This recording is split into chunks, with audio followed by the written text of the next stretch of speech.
Hello, everyone, and thank you for joining today's NKBA KBIS design webinar, Keeping a House Looking Like a Home and Not a Hospital. As we continue our theme of universal design for the month of July, I'd like to welcome today's speaker, Steve Weaver, CEO of Home Base Solutions. Steve, please take it away.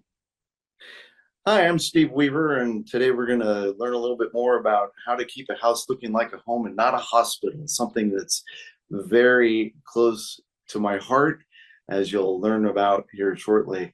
I'm excited to be able to do this for designers and NKBA because what you do in making homes beautiful, I want to help augment by giving you a reason why to make them safe and accessible while you're at it.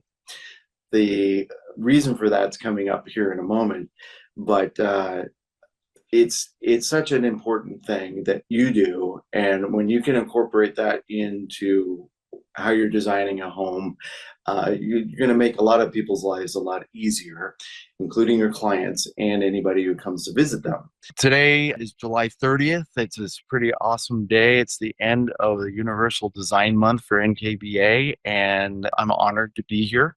And with no further ado, we're going to get right into this so that you'll hear more about what it is we've got going.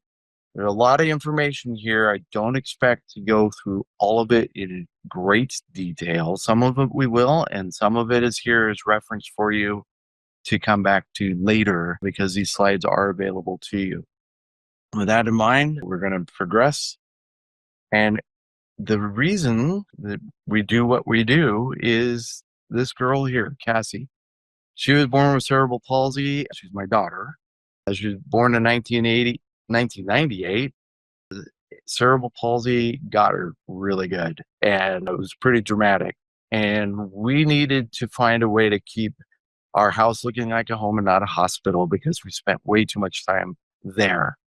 And if you ever need a reason, if there's nobody in your life currently that has a disability, then think of this beautiful little girl here and the ability to give her access to a home that's safe and accessible. So that's who she is and who I am. I've got a college education. I've got certified aging in place, and certified access solutions and safety integrator, living in place, every certification possible in this realm because I wanted to educate myself as much as possible. But for over 24 years, been doing this kind of work. And today's actually a special day. Today, July 30th, is also my son Nick's birthday. And you'll know him from the most recent International Builder Show, KBIS, and NKBA honored him as a 30 under 30. So he is an up and coming in the industry who is carrying on this business under Home Base Solutions.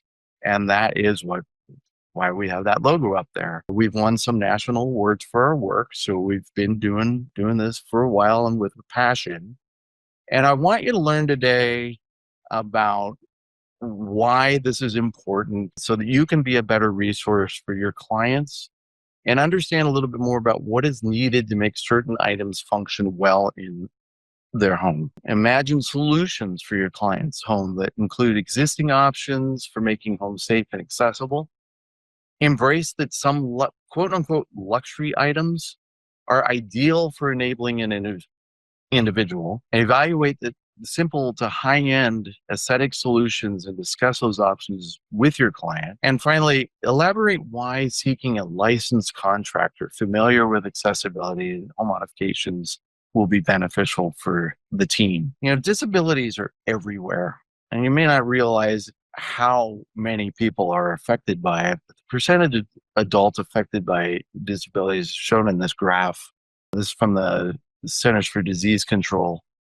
Even a simple injury, like a skiing accident, is a temporary short-term disability that anybody can benefit from. But so can a young mother with carrying her child and groceries benefit from a zero threshold entry and an automatic door opener. I mean, there's so many different things that we could talk about today. One of the tenets that I always like to push, and this is having been around occupational therapists and physical therapists for the entire time my daughter was with us. I mentioned earlier on that earlier screen, I didn't say she was with us for 16 bonus years. And in other words, she passed away. It'll be 11 years now that she's been gone, but we carry on because of the importance of what we do to help other people. And occupational therapists are the best resource for evaluating a person. I can't assess a person. I'm a contractor. I can assess a home, but we like to call it evaluate a home. So I'll evaluate a home based on my extensive experience with working with an occupational therapist or even physical therapist. But the OTs are the ones who really can assess a person. So there isn't one involved with an individual. It's always best to bring them in. They're typically familiar with most of the modifications and adaptations that make tasks easier. So aids for daily living, ADL.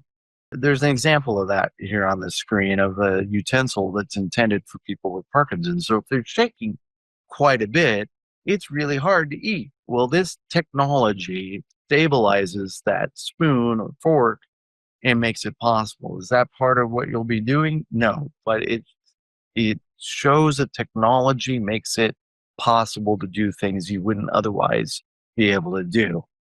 And one of the things that I've experienced in this is that occupational therapists are used to working within the system that I put in quotes because the system, often designed to serve people in the Medicare, Medicaid program, really doesn't do the things that we're going to be talking about today of making homes accessible, not only in a functional way, but in an aesthetically pleasing way, which was very important to me.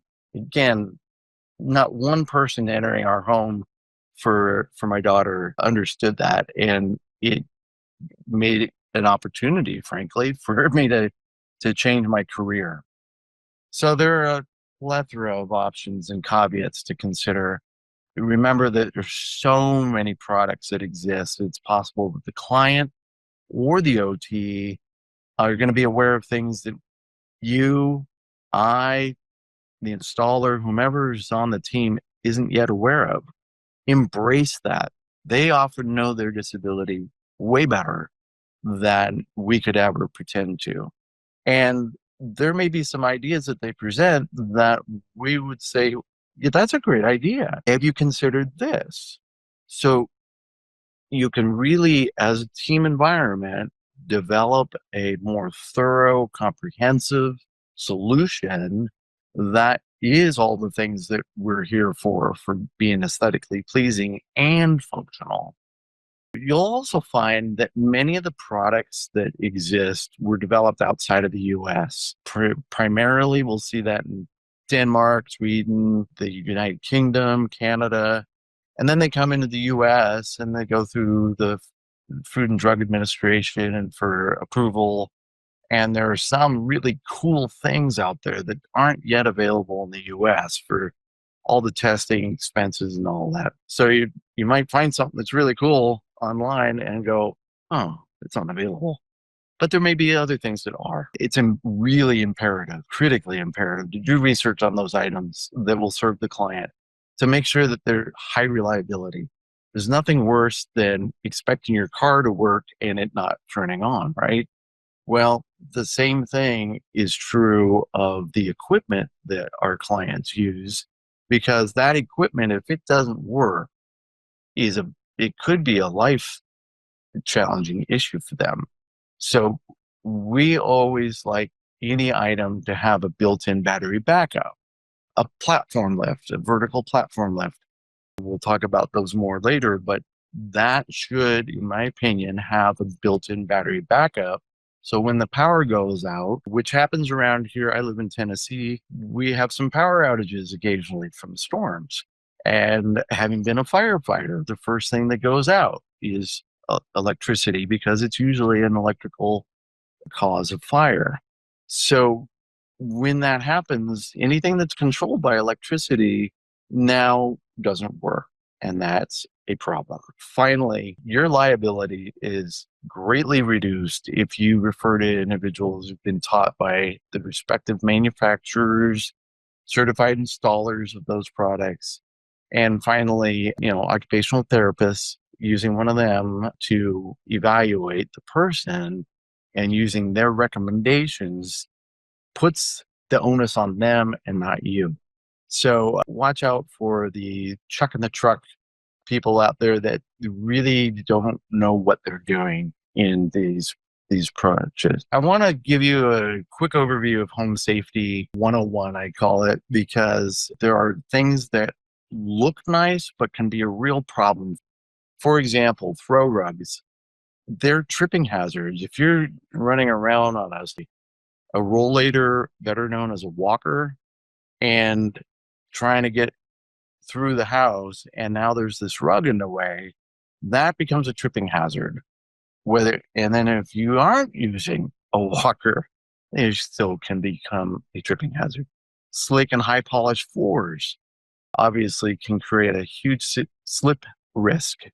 There are ways to mitigate that slipping, but that requires application of a product to get that down. So we like higher traction flooring. Visual or actual clutter can create a real problem for people and how to navigate a space.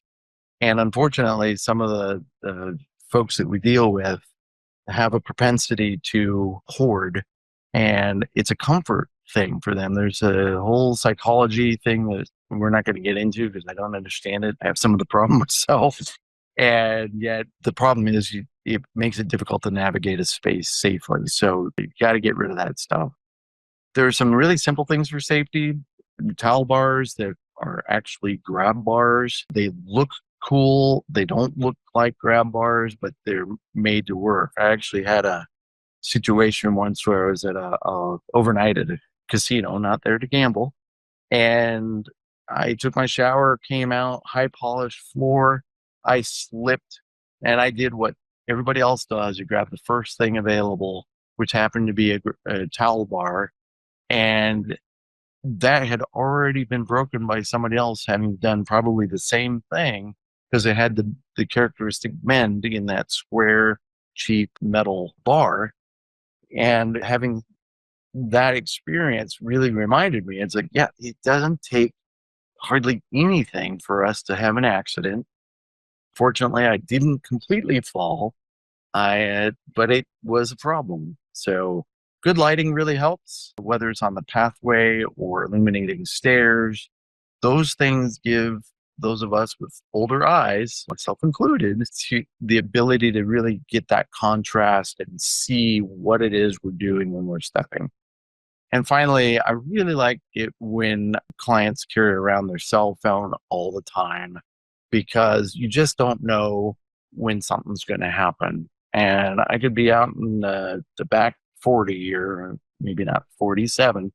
I've got 7 acres. And if something happens to me and I have a rollover with a tractor or I step on a snake or what have you, what am I going to do? Well, this phone will get me out of a pin. Very helpful for older adults to have that. So there's just so many different ways of providing solutions to give access in a home. They range from grab bars and vertical poles to bath and shower inserts, door openers, door handles, swing clear hinges, we'll describe in a minute, ramps, ceiling lifts, which you might be familiar with from a hospital.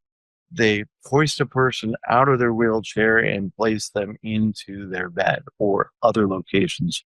We had a really extensive overhead lift, ceiling lift in our home for my daughter, and it was actually really cool. And I blended it in such a way that it didn't look bad at all. But I have yet to have a client say, "Oh, I really want one of those because it looks so great." We make it look great, but it's not something people ever ask for unless they absolutely need it. Lifting, of course, is the worst thing that anybody could do. So use equipment is what I'm getting out of that. Floor lifts those look an awful lot, and you'll see this in a moment. Those look an awful lot like a glorified engine hoist, but they're the most common way of lifting somebody. And they have a place. Most people find them in the garage or out on the patio or in the corner of a living room with a blanket over them. They're cumbersome. They don't work well in most homes. Sit to stand devices.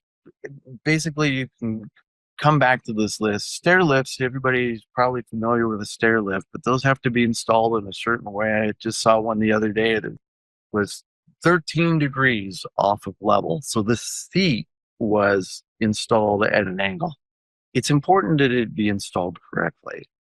So we were talking a little bit about grab bars and pulls. Here's an example of this. This is the most requested solution for fall prevention and shaving your legs, whatever. They're real handy for that. There's some really amazing ones out now. This one that you'll see on the bottom left here, that's a shampoo shelf. That is one of my favorite items from a company that's been around for the longest that I know of. They've really helped establish the higher end products. It's called the Envisia collection from a company called Healthcraft Products. And Healthcraft Products makes this pole, the super pole, and you see the gentleman on the right, using to get in and out of the tub. That's a semi-permanent solution that allows a person to get in and out of the tub safely. And it also has to be installed correctly so that it's going over the ceiling joists. Otherwise, it's going to just pop right through the drywall. There are some beautiful, these were featured at the KBIS this year, some beautiful grab bars that exist now. This pop-out one, I kind of like it, but these two, the pop-out one that has an asterisk and the vertical one that has the kind of the wheat looking tile insert or whatever they've done there, those aren't yet available. They will be shortly. This comes from Life LA. The one on the bottom right has tile insert. That is not an inexpensive item. That, without the tile in it and without installation, is about $1,000. So they're not cheap. And then go back to this one that pops out. That's a cool idea, but you got to keep in mind that if it's not out, here, let me press that button, pop it out, and then I have something to hold on to. Doesn't work if you're coming out of the shower and slipping on that floor, like I explained earlier. So that's my reservation about that product. Something to keep in mind.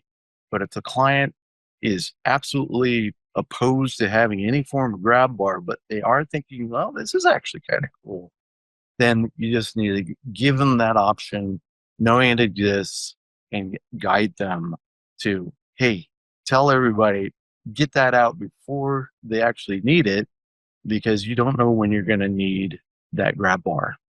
Okay. I hate suction grab bars.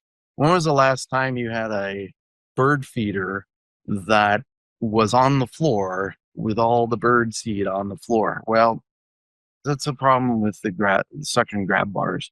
You just don't know when those suction are going to give out. And unless you test it every single time, and even then, I don't trust it. Variances in soap scum and grout lines and all kinds of different things make it really dangerous to use these. So I put a big red X through that to say, don't do it.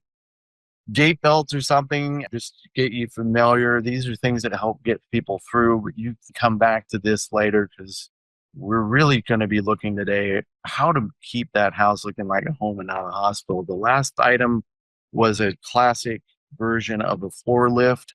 I told you I was going to show you one. There you go. This is a nice version that is portable and only one person needs to use it versus the prior one. It takes two.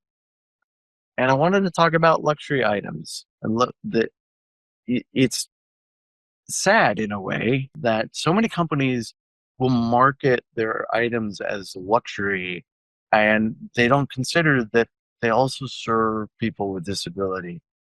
That anything that can be voice operated, sometimes clients don't have voices, but there are buttons and switches and augmentative devices, assistive technology is technically what it's called, that allows them to operate or even speak for them, that could control these items. So if they're voice activated, it doesn't mean that they can't use it. They may actually have a an assistive technology that allows them to do that. So these control blinds, if you're in a seated position all the time and you can't reach that window, then it's becomes really nice to be able to operate things from afar. Door access. I had a favorite company for this and they stopped carrying the product, which, why do I tell you that? Because I'm hoping that SOSS, which makes a hidden door key, will bring that product back, but it's not likely.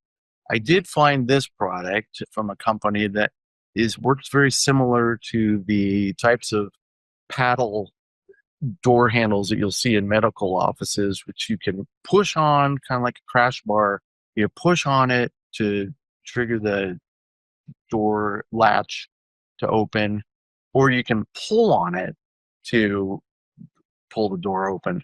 This is a little bit more elegant than the big paddle version that I just described in a doctor's office. The other product that I mentioned, the sauce product, was far more elegant, and they had a lot of different varieties. I'm sad that it's gone. There may be other products out there that I've not yet discovered. If you find them, please let me know, because these are really good. And this particular product is available on Amazon. This one's quite affordable. It's only, if I remember correctly, only about 54 bucks, something like that. So I told you earlier about swing clear hinges. Well, here it is. Basically what it does is it puts that hinge pin back at a right angle. And what that does is it clears the path. And this picture doesn't do it justice, but it pushes the door back. So you now have that complete opening from doorstop to doorstop to get through. And that's almost 1.5 to 2 inches of space available that can make the difference between busted knuckles when you're going through with a walker versus the huge expense of widening a doorway. We'd prefer it if, when you're designing a home from scratch or remodeling it for accessibility, make all the doors 36 inches wide. That would be so much more beneficial. But the doors that are smaller than that, we can make this modification inexpensively without affecting the floor, without affecting the framing, and get in and out pretty quickly for them. Another thing that's nice for doors is what's called an automatic door bottom. And what that does is, as you close the door, there's a little pin on the side of the door that when it hits the jamb, it drops the threshold. And that keeps out the bugs of the water and all the other stuff, exactly as a regular threshold would do. But now you don't have to have your typical threshold, which is a bump for anybody in a wheelchair or a walker, have you. Sometimes those thresholds can be crazy high over the adjoining surface.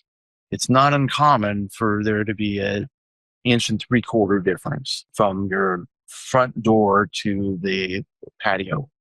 Or yeah, I remember my dad, even in the laminate that was in the home that he was staying in his final years, they would have that transition piece between rooms. That little bump, with his body had gotten pretty frail at that point, that little bump would make him wince, and it broke my heart to see that happen to him. So luxury vinyl plank, tile floors, wood floors, anything without those cotton picking joints is preferred. This bottom picture, automatic door opener, something you can press a button or use a voice control. It'll automatically open the door, even if it's locked, and give people access. Threshold ramps allow somebody to get in. This one's a custom-made rubber threshold ramp. It actually looks really cool and doesn't look like an aluminum ramp, which solves the same problem, but is noisy. And a lot of our clients have what's called a startle reflex. They hear a noise and they startle. It's very common with neuromuscular challenges. Cerebral palsy is in that category. And when you can eliminate that noise, then their life is made nicer. This actually looks beautiful too. It's made by SafePath. There are other products out there that are similar. I think from my experience, SafePath may be the only one that I've used to make it custom. This one required bevels on both sides, and they weigh so much they really don't need to be held down with anything. Ramps, if we go to the ADA, with Americans with Disability Act, does not apply to homes. There are exceptions where it makes sense, however, and ramps happen to be one of them, because that's something that they're used to in a public environment. And for every inch of rise, you need 1 foot of run. That's the standard that you have to do for commercial and public places. It's a good standard to use for a home because they might be familiar with that being out and about. But check with the occupational therapist, because some people find that that's still too steep. And some people in a power chair might be able to go half as much. So, in other words, for every inch of rise, they would only take 6 inches of ramp. And that can shorten the space. But imagine a 30-inch rise, pretty common rise, it takes 30 feet of ramp. So we start getting into all these switchbacks, and that in a commercial setting, you'd have to have a 5-foot level landing. Don't need to do that. But the reason I ask you to go back to the occupational therapist is if you make it too low, their shoulders might give out. You have to make sure it works for them. What's nice about aluminum is it holds up to the elements. Wood does not. It's going to have to be an issue at some point.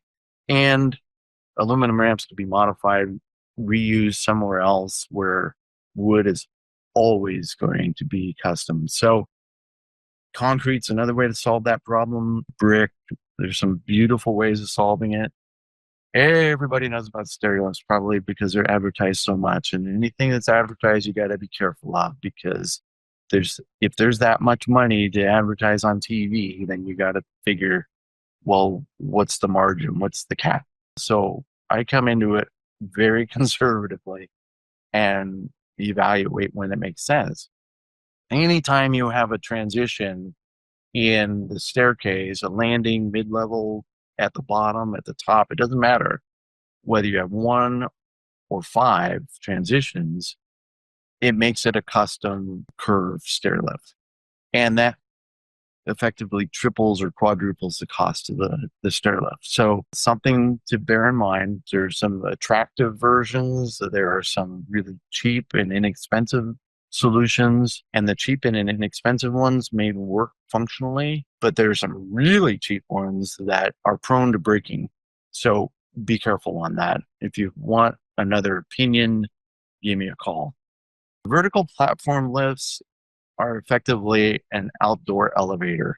They will take a person from one level to the next, and in some cases, you can actually have a third spot. They are not in an enclosure, typically. That can be done, but then you start getting a bunch of different code things when you do that. In this case, this particular one does have a battery backup. It has a safety pan on the bottom. You'll see it on the black bottom. So if there was something underneath and it came down, it would stop.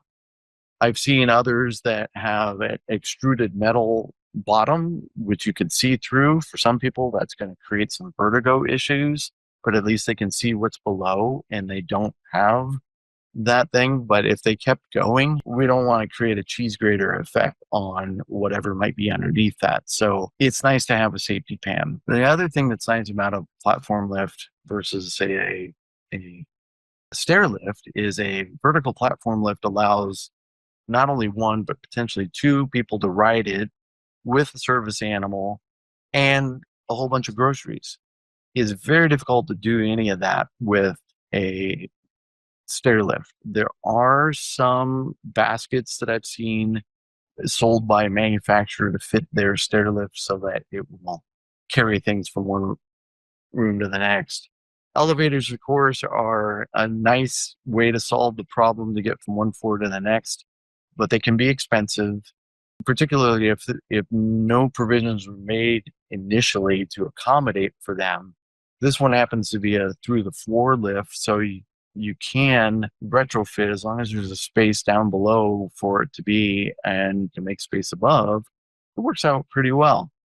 The thing you have to be aware of if you're designing a home from scratch or you're doing a major remodel, try to make it so that there are closets that are stacked from floor to floor that are over each other that would allow for an elevator to be put in place of those closets should the client ever need that. It makes it more sellable for everyone.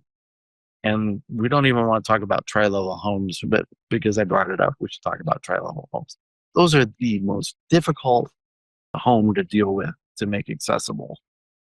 That is the time to consider another place to live, to be honest.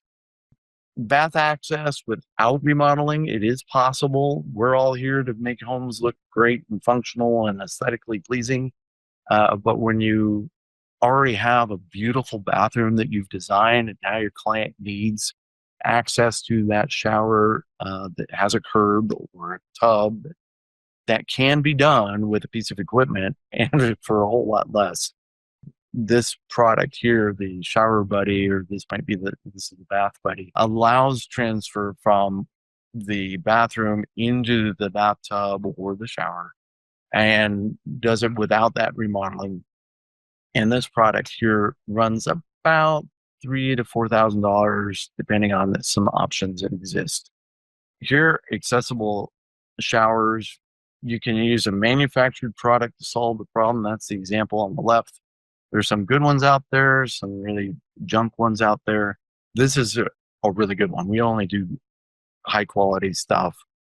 And this particular product from Best Bath is fiberglass, gel coat fiberglass over a plywood backing. So we can put grab bars and appliance and accessories wherever we want.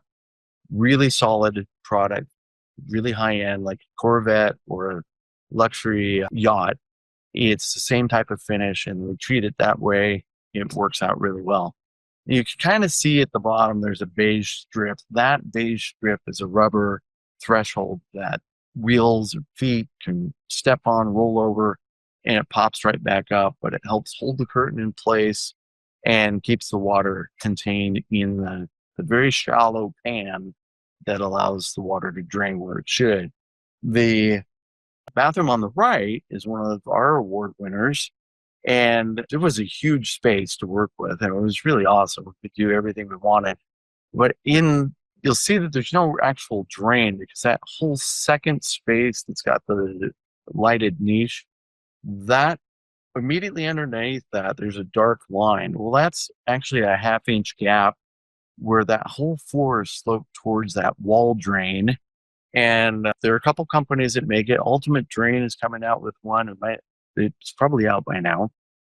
And that's a really affordable version of what I did with this one. This was a quick drain product that I used. Yeah, it's a nice, luxurious way to go, but it's also functional.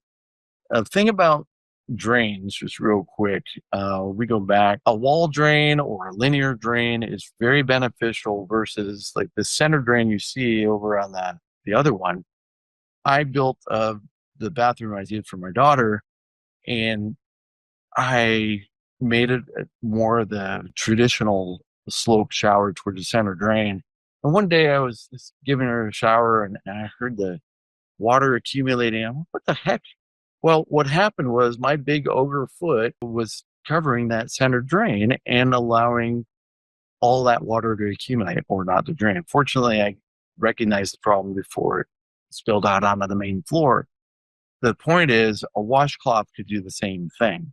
So that's why we're very strong advocates for the linear drains, trough drains. They're just a great way to go. Roll-in shower versus manufactured. What's nice about this, we've already covered it. White is the most popular color. In this particular case, the client wanted that phenolic, I believe it's pronounced, seat It's a hard seat. She wanted that so she could slide and transfer over to it versus a cushioned seat or some of the other seats that you've seen that are very beautiful. This one works. It distributes the weight down to the floor, doesn't require any blocking in the wall. And fortunately, there's a downside. I think it's a little bit more sterile looking and hospital grade looking than we would typically like. But that's what she needed, what she wanted, so that's what we did. You'll see too that we use a glide bar for the shower, handheld shower. There are glide bars that are actually made to be grab bars. There's a product that we use from Ponte Julio that is good for 250 pounds. And that is a nice way to go because it's still small enough and it's aesthetically pleasing, but it definitely is strong enough to stabilize. There are products from Delta that will slip over an existing 1.5 or 1.25 grab bar. But what I don't like about that personally is it's a grab bar. So you have to start looking at what kind of grab bar looks good. So in this bathroom, another award winner, this was done so that every single thing in here this young woman could grab and walk around the room to get where she needed to be. And what's really cool about it was there was no threshold whatsoever between transition between the hallway to the bathroom. And another closer look at that bathroom we really enjoyed. We didn't get a whole lot of wall decorations up, but we even put a round grab bar to get in and out of that walk-in tubs. Man, I could go on for quite a while why those are good, but also why they're not good. Watch out for these. Not the best thing. And then overhead lifts, those hoist a person out of and into other places. I told you I made them look good. These, when they're white, they blend in nicely, and with the wood background, it's pretty nice. Just pool and spa lifts get us in and out, and that is all the time we have. But watch out for the things that will get you a good team. You want the OT, you want somebody familiar, and then the contractors that understand what this is all about. The rest of the information is here in the pack. I hope you'll look at it. And if you have any questions, please feel free to reach out to me. I'd love to help you make your client's home as absolutely stunningly beautiful and accessible as possible. I appreciate you very much. Thank you. Thank you so much, Steve. We appreciate you taking the time to present today. Before we hop into Q&A, I would just like everyone to know that we are dropping just a survey for Steve in the chat. So please take 3 minutes to fill it out and let us know your thoughts on today's presentation. With that being said, our first question for you, Steve, is can you have a wet room with a no threshold shower? Absolutely. In fact, you're looking at one. Everything in that bathroom that is a large space, but everything in that bathroom can get wet except the toilet paper. So if you think about it that way, there's nothing about a toilet that can't get wet. It's wet on the inside and it can be wet on the outside too. Outlets need to be water rated and so forth. But yes, the short answer is yes. You can have a zero threshold wet room where you can have everything in that smaller space. They're very common in Europe, in Japan, and we've done a number of them in places where we had no space to work with. So yes. Fabulous. Our next question is, what is the door handle manufacturer name?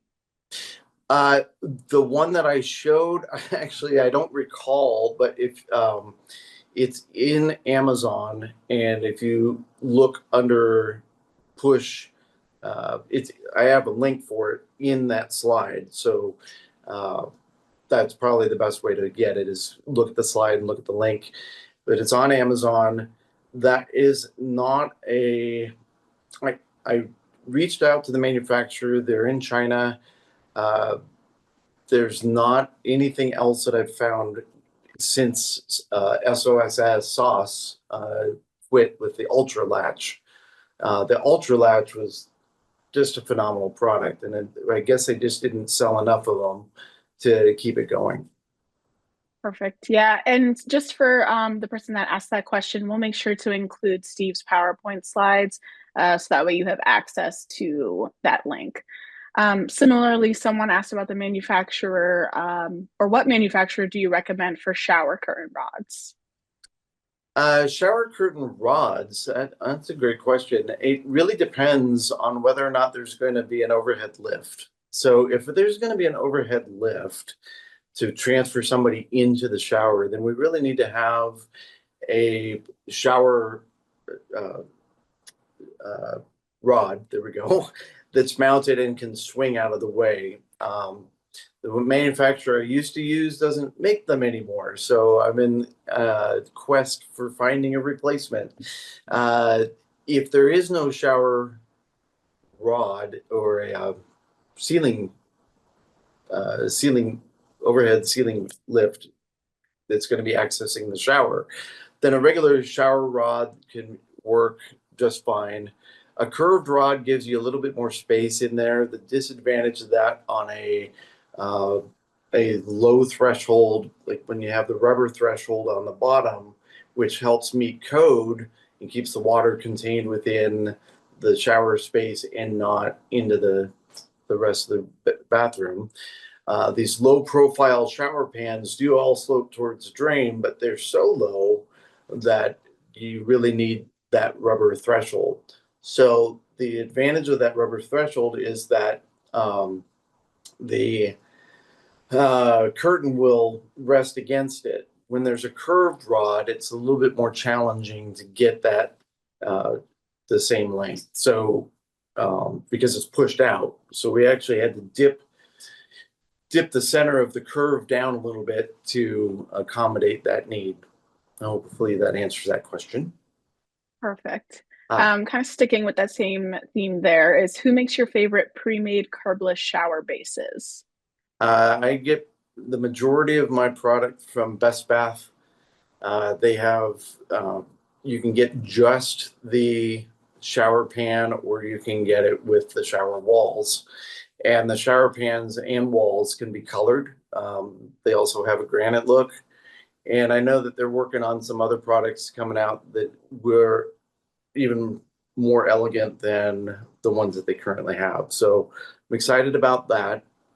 And there are some other manufacturers that have a resin-based product that looks really good, almost like stone, but almost all of them uh, are a good inch or so tall. And unless you sublet it into the subfloor, there's one manufacturer I know of it's structural in design, so you can remove the subfloor, have the pan sit just on the joists, and it's strong enough to handle the load without any support underneath.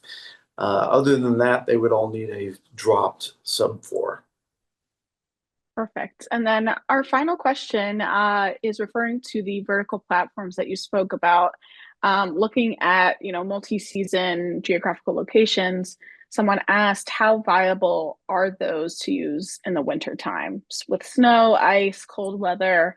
Is that something that people in those locations can use? Definitely, it is helpful to have some kind of a cover in that situation. So, it's an awning, if you will, or a portico that covers the unit, and that protects the individual from getting rained on too. So, we try to do dignified solutions whenever we can. It's really a matter of affordability. Uh, but all of them are made to be used outdoors, and this accumulation of snow has not been an issue that I've heard of. I've never experienced it personally from any of my clients, but I've also not been uh, in zones that have a lot of snow. So in those areas that north of us, quite a bit north, that have a lot of snow, I would think that you'd have to have some kind of a cover over it to keep it from getting accumulated. Perfect. And then we have a question regarding accommodations. Do you have any specific accommodations that you prefer to use when it comes to maybe not the actual client, but maybe for the caretakers of a client with disabilities, or when we're looking at aging in place, things like that? Okay. I'm sorry. What's the core of the question again? So I suppose it's less for the actual client, but for the caretakers. So people who are helping take care of these people that with needs day in and day out. Is there anything that you recommend that's helpful to them, possibly? Well, the first thing that comes to mind actually isn't a product solution at all. It's for from a caregiver perspective, the importance of putting on your own oxygen mask and taking care of yourself. Um, that the person whose responsibility or the people who have that responsibility of taking care of a loved one really do need to take care of themselves. Otherwise, you're not going to be able to help. So that's rule number one. As far as providing assistance, I showed the gait belts earlier, and those are really great for stabilizing somebody and helping them make a transfer from their chair to another location or walking. That's why it's called a gait belt, GAIT. And the ones that have the loops on them are a lot easier for you to grab them. But not only that, if you're wearing one as the helper, then now there's a dedicated place on your body for them to grab and participate, which is a lot more dignified for them to participate and not feel like they're just a blob. And it also makes them have a dedicated place so they're not grabbing someplace on you that's perhaps inappropriate. Perfect. Well, thank you again, Steve. We appreciate you sharing your personal experience and all of this insight. Before we end for today, I'd love to give you the floor and give us any final thoughts before we end. Well, I am just super grateful for the opportunity to share from the heart. Clearly, this is a passion, and I just hope that you'll design homes with everybody in mind. It's all about everyone having equal access to a home. My daughter couldn't visit her grandparents without bumping up 6 steps to the front door in a 55 and older community, and it's really sad that they didn't have the foresight to think that those people who are 55 and older are going to have issues as they age and friends who have issues. So just think about how to make it possible for Cassie, my daughter, or anybody else that you love in our home. Amazing. Thank you again, Steve, for taking the time. And a huge thank you to our audience for your attention for today's session. Until next time, I hope you all have a wonderful day.